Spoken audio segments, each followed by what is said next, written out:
તો સુરતના કામરેજમાં ભારે વરસાદે વેર્યો છે વિનાશ। આપને જણાવી દઈએ કે કેળા, શાકભાજી, શેરડી સહિતના પાકોને મોટા પાયે નુકસાન પહોંચ્યું છે। કરજણ ગામે કેળાનો પાક જમીનદોસ્ત થતા ખેડૂતો નિરાશ બન્યા છે। ખેડૂતોની 5 થી 6 મહિનાની મહેનત પર પાણી ફરી વળ્યું છે। સરકાર સર્વે કરીને આર્થિક સહાય કરે તેવી ખેડૂતોની માંગ ઉઠી છે।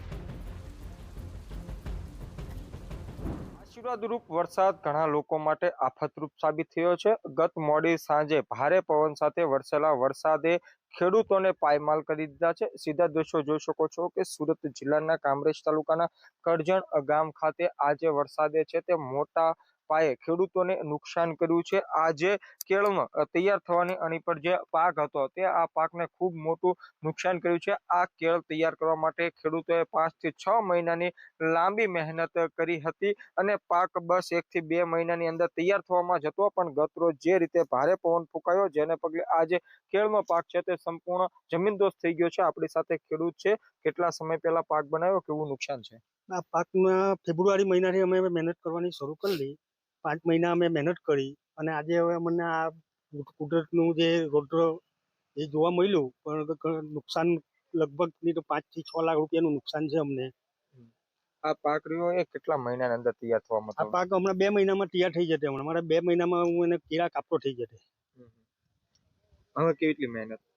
હવે તો બહુ મહેનત છે અને સાફ કરવા માટે તો ઓછામાં ઓછો 40 થી 50 હજાર રૂપિયાનો ખર્ચો થઈ જાય મારે, અને સફાઈ કરવામાં, ખાલી ખેતર ચોખ્ખું કરવામાં 40 થી 50 હજારનો ખર્ચો છે। આપણી સાથે સ્થાનિક યુવક છે, તેની સાથે વાત કરીશું। સોનુભાઈ, આ તો એક ખેતર નથી, આવા કરજણમાં અનેક ખેતરો છે, ખેડૂતોને કેટલું નુકસાન? મોટે આવેલો કોળિયો છીનવાયો છે। ગઈકાલે સાંજે વાવાઝોડું સાથે વરસાદ આવ્યો, તેમાં કરજણ ગામમાં વધારે ખેતી કેળાની થાય છે। શેરડીમાં બી નુકસાન છે, કેળમાં બી નુકસાન છે। ઘણા ખેડૂતો 80% કરજણ ગામના ખેડૂતોને આ બધું, કોઈના 200-300 છોડા, કોઈના આ 2 વીઘાનો નંબર છે, પૂરેપૂરું સાફ થઈ ગયું છે। પરવળો, શાકભાજી બી બધાને નુકસાન થયું છે। આજ સવારે પ્રફુલભાઈ પાનસરિયા સાહેબને ફોન કરતા અધિકારી બી હમણાં આવ્યા છે, બધાનું સર્વે ચાલુ જ છે। મોટું નુકસાન છે કાકા, કઈ રીતનો સર્વે થવો પડે, કેટલું વળતર મળવું જોઈએ? વળતર તો હવે ખેડૂતોને આપે એટલું ઓછું છે, પણ હવે સરકાર તરફથી જે નિયમના અનુસંધાનમાં જે થાય એ, બાકી તો ખેડૂતોને તમે આપે એટલું ઓછું છે।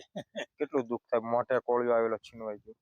દુઃખ તો એટલું થાય છે કે આજે ખાવાનું ભાવતું નથી, પણ શું કરીએ, કુદરત સામે અમે બધા લાચાર થઈ ગયા છે।